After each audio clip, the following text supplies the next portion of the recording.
বন্ধুরা এই মুহূর্তে সম্পূর্ণ নতুন আরেকটি ভিডিওতে আপনাদেরকে জানাচ্ছি স্বাগত। অনস্ক্রিন দেখতে পাচ্ছেন কৃষক বন্ধু প্রকল্পের সুবিধা দ্রুত পৌঁছবে হাতে। কথাটি প্রথমে শুনে আপনারা ইতিমধ্যেই বুঝতে পারছেন যে কৃষক বন্ধু প্রকল্পের যে টাকা সেই টাকা বা সেই সুবিধা দ্রুত আপনাদের কাছে পৌঁছবে। তাহলে ইতিমধ্যে রাজ্যের যে বিভিন্ন মন্ত্রীরা রয়েছেন তারা এই মুহূর্তে কিন্তু একটি বৈঠক করেছেন বা মিটিং করেছেন। টাকা ঢোকার কথা এই সপ্তাহ জুলাইয়ের ফার্স্ট উইকেই টাকা ঢোকার কথা। তারা বিভিন্ন প্রকল্পের বিষয়ে আলোচনা করেছেন এবং তারা বলেছেন কৃষক বন্ধু থেকে নিয়ে বাংলা শস্য বীমা, পাশাপাশি আপনাদের কৃষক বন্ধু মৃত্যুজনিত সহায়তা থেকে শুরু করে নিয়ে কৃষক বন্ধু বার্ধক্য ভাতা, তো এই সমস্ত প্রকল্পগুলির টাকা দ্রুত তাদের কাছে পৌঁছে দিবে। তবে ঠিক এক্স্যাক্ট কত তারিখে আপনাদের অ্যাকাউন্টে ঢুকবে এটাই কিন্তু আপনারা জানতে এই ভিডিওতে এসেছেন। তো আপনাদেরকে প্রথমে বিষয়টি ক্লিয়ার করি এবং আমি এখানে যা তথ্য পাচ্ছি সেটা আপনাদেরকে দেখাবো। পাশাপাশি কৃষি আধিকারিক তারা কি বলছেন, কত তারিখে আসবে বিষয়টা আপনাদেরকে স্পষ্টভাবে জানিয়ে দেবো। প্রথমে আপনারা দেখুন, কৃষকদের জন্য নেওয়া একাধিক প্রকল্পের সুবিধা আরও দ্রুত তাদের কাছে পৌঁছে দিতে চায় রাজ্য সরকার। কৃষক বন্ধু থেকে মৃত্যুকালীন সাহায্য থেকে জয় বাংলা পেনশন, ফসল বীমা যোজনার মতো প্রকল্পের জমা পড়া আবেদন খতিয়ে দেখে কৃষকদের বাড়িতে গিয়ে তাদের হাতে তুলে দিতে হবে সাহায্যের অর্থ। শুক্রবার কৃষি দপ্তরে বিভিন্ন প্রকল্পের অগ্রগতি নিয়ে পর্যালোচনা বৈঠক করেন কৃষিমন্ত্রী শুভেন্দু চট্টোপাধ্যায়। অর্থাৎ গত শুক্রবারে কিন্তু শুভেন্দু চট্টোপাধ্যায় বিভিন্ন মন্ত্রীদের নিয়ে কিন্তু এই আলোচনা করেছেন। বৈঠকে ছিলেন দপ্তরের সচিব ওঙ্কার সিং মিনা সহ দপ্তরের পদস্থ কর্তা। এছাড়াও ভার্চুয়াল মাধ্যমে হাজির ছিলেন জেলার আধিকারিকরাও। বৈঠকের পর মন্ত্রী জানিয়েছেন দপ্তরের আধিকারিক ও কর্মীদের একেবারে ব্লক স্তরে গিয়ে সমস্ত আবেদন দেখে দ্রুত ব্যবস্থা নিতে নির্দেশ দেওয়া হয়েছে। কোনোভাবেই যাতে কেউ বঞ্চিত না হন তা অন্তত গুরুত্ব সহকারে দেখতে হবে দপ্তরের আধিকারিকদের। কৃষি দপ্তর সূত্রে খবর, কৃষকদের আবেদন অনুযায়ী পর্যাপ্ত ব্যবস্থা নিয়েছে কৃষি দপ্তর। বাকি থাকা আবেদনও যত তাড়াতাড়ি ছাড়পত্র দেওয়া যায় বৈঠকে তা দেখতে বলা হয়েছে আধিকারিকদের। বিশেষ করে কৃষক বন্ধু, মৃত্যুকালীন সহায়তা, এছাড়াও কৃষক বার্ধক্য ভাতার মতো বিষয়ে বাড়তি নজর দিতে হবে। দপ্তর সূত্রে খবর, আবেদনকারীরা বাড়িতে গিয়ে আর্থিক সাহায্য তুলে দিয়ে পরিবারের কাছ থেকে তা নথিবদ্ধ করতে হবে। সেই তথ্য ও নথি পাঠিয়ে দিতে হবে দপ্তরের কাছে, যা পরবর্তী সময়ে যাবে উচ্চ পর্যায়ে। নির্দিষ্ট সময় অন্তর করতে হবে জেলা স্তরের পর্যালোচনা, যাতে কেউ প্রকল্পের সুবিধা থেকে বাদ না পড়েন। অর্থাৎ বিষয়টিতে নবান্ন থেকে সরাসরি নজর রাখা হবে বলে জানিয়ে দেওয়া হয়েছে কর্মী ও আধিকারিকদের। সামনেই খরিফ মরশুম, অর্থাৎ খরিফ মরশুমের টাকার জন্য আপনি ওয়েটে আছেন, তাই তার জন্য সার সরবরাহ করা হবে। তার গুণমান যেন ঠিক থাকে তার জন্য দপ্তরের আধিকারিকদের নজর দিতে নির্দেশ দেওয়া হয়েছে। বৃহস্পতিবার মুখ্যমন্ত্রী মমতা বন্দ্যোপাধ্যায় সমাজ মাধ্যমে রাজ্যের কৃষিক্ষেত্রে বিপুল সাফল্যের কথা তুলে ধরেছেন। পরিসংখ্যান হিসেবে জানিয়েছেন 2024 থেকে 25 সালে 256.53 লক্ষ মেট্রিক টন ধান উৎপাদন হয়েছে, যা একটি বছরের হিসাব সর্বোচ্চ। তিনি লেখেন, কৃষক বন্ধু, বাংলা শস্য বীমা, কৃষি যান্ত্রিকীকরণ, খাজনা মুকুব, সুফল বাংলা এবং নিশ্চিত ক্রয়ের মতো জনপ্রধান নীতি নেওয়ার জন্যই এই সাফল্য সম্ভব হয়েছে। এই সাফল্যের জন্য বাংলার কৃষকদের অভিনন্দন জানান মুখ্যমন্ত্রী। এদিন বৈঠকে সেই কৃষকদের জন্য নেওয়া সমস্ত প্রকল্পের সুবিধা আরও বেশি করে পৌঁছে দেওয়ার নির্দেশ দেওয়া হয়েছে বলে খবর। তো এখানে মুখ্যমন্ত্রী যখন সমাজ মাধ্যমে একটি বার্তা দিয়েছিলেন যে পরিসংখ্যান দিয়েছেন কি 2024 থেকে 25 সালে 256.53 লক্ষ মেট্রিক টন ধান উৎপাদন হয়েছে। আর মুখ্যমন্ত্রী যখনই এই সমস্ত ঘোষণাগুলো করেন বা কৃষকদের কৃতজ্ঞতা স্বীকার করে যে কৃষকরা আমাদের রাজ্যে এই করছে, তখনই কিন্তু মুখ্যমন্ত্রী মমতা বন্দ্যোপাধ্যায় কৃষকদের নিয়ে যত প্রকল্প রয়েছে সেই সমস্ত প্রকল্পগুলির কথা আলোচনা করেন। আর তখনই তিনি কৃষক বন্ধু, বাংলা শস্য বীমা, কৃষি যান্ত্রিকীকরণ থেকে শুরু করে নিয়ে সমস্ত প্রকল্পগুলির কথা বলেছে এবং সেই সমস্ত প্রকল্পগুলির যে অর্থ বা যে সাহায্য দেওয়া সেই বিষয়টি কিন্তু স্পষ্ট বলেছেন। পাশাপাশি আপনারা তো দেখতেই পারলেন যে এই মুহূর্তে শুক্রবার কৃষি দপ্তরের বিভিন্ন প্রকল্পের অগ্রগতি নিয়ে পর্যালোচনার বৈঠক করেছেন কৃষিমন্ত্রী শুভেন্দু চট্টোপাধ্যায় এবং সেখানেই বলার পর দ্রুত কৃষকদের এই সহায়তা বা কৃষক বন্ধু প্রকল্পের যে সুবিধা তাদের কাছে পৌঁছে যাবে সেই বিষয়টি একেবারে বলা হয়েছে। তো এবারে আপনারা বিস্তারিত আর্টিকেলে যা বেরিয়েছে সেটা আপনারা জানতে পারলেন। তো আমি বেসিক্যালি নিজের পার্সোনালি যে আপনাদের জন্য খবর দেওয়ার জন্য আমি ভিডিওটি বা আপনাদের তথ্য দেওয়ার জন্য আমি একটি রেকর্ড করেছি কল, যেখানে আমি জানতে চেয়েছি একজন আধিকারিকের কাছে, কৃষি আধিকারিকের কাছে। তো উনি কি বলেছেন সেই বিষয়টি আপনাদেরকে শোনাবো। টাকা ঢোকার কথা এই সপ্তাহ জুলাইয়ের ফার্স্ট উইকেই টাকা ঢোকার কথা।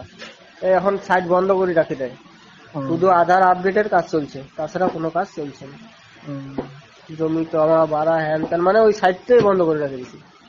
টাকা ঢোকা শেষ হবে তারপর আরো নতুন কাজ চালু হয়েছে। তার মানে আর 4 দিনের মধ্যে তাহলে ঢুকে যাবে। 4 দিন বলতে এই সপ্তাহে ডিক্লিয়ারও দিতে পারে, মানে টাকা ঢোকার সময় হলেই ওটা বন্ধ করে দেয়, মানে যাতে কোনো ডিজিট চেঞ্জ না হয়, কোনো নড়াচড়া না হয়, যার যেরকম আছে ওই রকমই থাকবে, টাকা ঢুকবে, তারপরে নতুন করেও হবে না এলা কিছু করলে। এই টাকাটা ঢোকা যখন শেষ হবে তখন আবার নতুন করে কিছু বন্ধ হবে, এর মধ্যে আর হবে না। টাকা ঢোকা শেষ না হওয়া পর্যন্ত নতুন করে কিছু বন্ধ হবে না। আগত যেমন সমস্তটা দেখা গেছিল, দেখাবে তো কদিন পরে দেখাবে, যখন সাইটটা খুলে দিবে তখন দেখা যাবে। আচ্ছা, কৃষক বন্ধুরা আগত ডটনেট নামে ওয়েবসাইটটা ছিল না, কৃষক বন্ধু ডটনেট? হ্যাঁ, তাহলে কৃষক বন্ধু ডট জানেন, এটা কি আলাদা নাকি দুটি এক? কৃষক বন্ধু তো গুগল থেকেও দেখা, তোর ওই মাটির কথা থেকেও দেখা যায়, কৃষক বন্ধু থেকেও দেখা যায়। এলা তুই কোনোটা থেকেও দেখতে পাবো না, অফিস থেকেই দেখা যায় না। কোনটা দেখা যায় না, শুধু আধার আপডেট আসে নাই, অতটুকু দেখা যায়, অতটুকু কাজ করা যায়। তার মানে আধার আপডেট থাকলে পরে, যেহেতু ডিজিটাল টাকা দিয়ে, আধার আপডেট থাকলে পরে কনফার্ম টাকা পাওয়া যায়। যার আধার আপডেট আছে টাকা ঢুকবে, যার নাই ঢুকবে না। এর মধ্যে যাদের আধার আপডেট হবে, ডিবিটি লিঙ্ক টাকা মারলে যদি ডিবিটি লিঙ্ক খুঁজে পায় অ্যাকাউন্ট, তাহলে টাকা ঢুকবে, ডিবিটি লিঙ্ক না থাকলে ঢুকবে না। পরে যখন সাইট ঠিক হবে তখন অফিসে আবার লিঙ্ক ঠিক করে আধার আপডেট করে দিলে তখন টাকা ঢুকবে, পরের টাকা ঢুকবে, তার এই কিস্তি যেটা ঢুকবে না এটা আর পাবে না।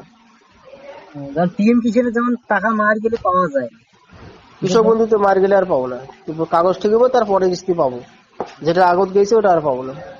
আমি তো মোটটা না করলে তো সমস্যা হয়ে গেল। ও হো, মোট তো ছিলই, তোর করাই ছিল আপডেট। আরে 2020-21 2020-21-22 সালে যারা করছে তাদের বেশিরভাগ ক্ষেত্রে আধার আপডেট ছিল না, আধার তখন ম্যান্ডেটরি ছিল না। 2023-24-25 এলা যে নতুন 3 বছর যারা করছে তখন আধারটা ম্যান্ডেটরি করছে, তো পরের গুলো নতুন কৃষক বন্ধু যারা করছে পরের 3 বছরে তাদের আর লাগে না, কারণ তাদের আগে থেকেই করা আছে। পুরোনো গুলো তখন নতুন চালু হয়েছিল তখন ওই আধারের দরকার ছিল না, ওই জন্য আধার দেয়ও নাই। অনেক সময় হয়তো আধার নাম্বারটা দিয়ে দিছে, ফটো আপলোড করে নাই, ওগুলো এখন আধার ফেল হয়ে আছে। পুরোনো কৃষক বন্ধু যাদের তাদেরই বেশিরভাগ ক্ষেত্রে আধার আপলোড দেওয়া লাগে। আচ্ছা, ঠিক আছে। তো হয়তোবা আপনারা শুনতে পারলেন, যদিও আমাদের কোচবিহার ডিস্ট্রিক্ট থেকে, তো আমরা নিজেরা যখন কথা বলি তখন আমাদের ভাষায় কিন্তু কথা বলি, তাই বলে এটা ভাববেন না যে উনি কৃষি আধিকারিক নন। তো আপনারা বিশ্বাস করুন কিংবা না করুন, আমি যা আপডেটগুলো পাই সেটা আপনাদের সামনে উপস্থাপন করার চেষ্টা করি। যদি আপনার কাছে এটি প্রমাণ হয়ে যায় তাহলে আপনারা কিন্তু বিশ্বাস করতে পারেন। তো আমাকে যেটা বলা হয়েছিল কল রেকর্ডে যেটা শুনতে পারলেন, যখন কৃষক বন্ধু প্রকল্পে টাকা দেওয়ার প্রক্রিয়া একেবারে এগিয়ে আসে তখনই কিন্তু এই ওয়েবসাইটটিকে বন্ধ করে রাখা হয়। এর আগেও আপনারা দেখেছেন বিভিন্ন সময় সমস্যা হয়, তবে চালু ছিল। এবারে একেবারেই বন্ধ, তার কারণ হচ্ছে এবার কিন্তু ডিবিটির মাধ্যম দিয়ে টাকা দেওয়া হবে। আপনারা যদি ভালো করে শুনেছেন তাহলে অবশ্যই বুঝতে পেরেছেন। ডাইরেক্ট বেনিফিট ট্রান্সফার, কৃষক বন্ধু প্রকল্পে যেরকম করে ডিবিটির মাধ্যম দিয়ে টাকা দেওয়া হয় ঠিক এবারও একই রকম করে টাকা দেওয়া হবে, কেননা বিভিন্ন প্রকল্পে নয়ছয় হয়েছে, রাজ্যের বিভিন্ন দুর্নীতি হয়েছে, যার কারণে এই উদ্যোগ বলে ইতিমধ্যে বিভিন্ন সূত্র থেকে জানা যাচ্ছে। আর বেসিক্যালি কৃষি আধিকারিক যিনি ইতিমধ্যেই জানালেন, তার কথা মতো উনি বলছিলেন যে জুলাই মাসের প্রথম সপ্তাহের দিকে দেওয়ার কথা। যেহেতু আমি কয়েকদিন আগে কলটি রেকর্ড করছি তাই একটু দিতে দেরি হলো, সেই সূত্রপাত অনুযায়ী 3 থেকে 4 দিনের মাথায় দেওয়ার কথা। যদিও যে সময় ভিডিওটি রেকর্ড করছি এই সময় পর্যন্ত এখনও দেওয়া হয়নি, তাই আশা করা যাচ্ছে আগামী সোমবার থেকে নিয়ে যে কোনো দিনের মধ্যে টাকা 3 থেকে 4 দিন এর মধ্যেই টাকা কিন্তু আসতে পারে বলে ইতিমধ্যে অনুমান করা হচ্ছে। তো আপনারা কি অনুমান করতে পারছেন সোমবারে কি টাকা আদৌ আসবে? যেহেতু ইতিমধ্যে কৃষক প্রকল্পের সুবিধা দ্রুত পৌঁছে দিতে ইতিমধ্যে রাজ্যের কৃষিমন্ত্রী শুভেন্দু চট্টোপাধ্যায় এই মুহূর্তে জানিয়েছেন। তো আপনারা কিন্তু দীর্ঘদিন ধরে ওয়েটে রয়েছেন। বিগত দিনগুলিতে আমরা দেখেছি জুন মাসের দিকেই কিন্তু কৃষক বন্ধু প্রকল্পের টাকা আসছে। তো এবারে কি জুলাই মাসে আসবে? না, অবশ্যই আসবে, বেশি দেরি অবশ্যই করবে না, কেননা ইতিমধ্যে 1 সপ্তাহ প্রায় পেরিয়ে যাচ্ছে। আজকে 5 থেকে 6 দিনের মধ্যে হয়তো ভিডিওটি আপনারা দেখছেন। তো দ্বিতীয় সপ্তাহ কোনো সময়ের জন্য পেরিয়ে যাবে না বলে আশা করা যাচ্ছে। তাই নিশ্চিত থাকুন সোম থেকে নিয়ে আগামী শনিবার পর্যন্ত আপনাদের ব্যাঙ্ক অ্যাকাউন্টে করে যে টাকাটি আপনার পান 2000 পান কিংবা 4000 পান বা তার থেকে বেশি পান সমানুপাতিক হারে, সেই টাকাটি কিন্তু আপনি পেতে চলেছেন। তো কৃষক বন্ধু নিয়ে এটাই ছিল আজকের ভিডিও। আশা করছি বুঝতে পেরেছেন। ভালো লাগলে লাইক করুন, বন্ধুদেরকেও শেয়ার করুন। যা তথ্য পেলাম সবটাই বুঝিয়ে দেওয়ার চেষ্টা করেছি। পরবর্তী নেক্সট আপডেট সবার আগে পাওয়ার জন্য অবশ্যই চ্যানেলটিকে সাবস্ক্রাইব করে রাখুন।